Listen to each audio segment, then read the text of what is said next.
Here are the top 10 reasons to start plogging every day. Number 1, exercise. Walk, jog, or run to get fit. Bend, stoop, and reach to pick up litter. Number 2, clean.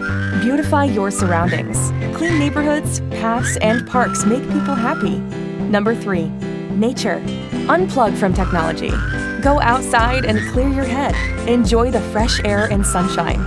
Number 4, social. Great activity for friends and family, sports teams and coworkers, kids and retirees too. Number 5, plants and animals. Birds and other wildlife can choke or get tangled on plastics. Plants by the roadside get buried and poisoned by packaging. Number 6, for your neighbor.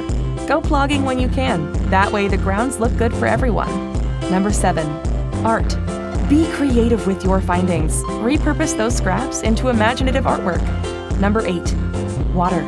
Microplastics break down into our soil and streams, in the rain, and eventually in our drinking water. It's a human health issue, too.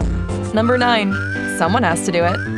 Number 10, inspire change. Spread the word and set an example by plogging. If we work together, we can keep the mess to a minimum.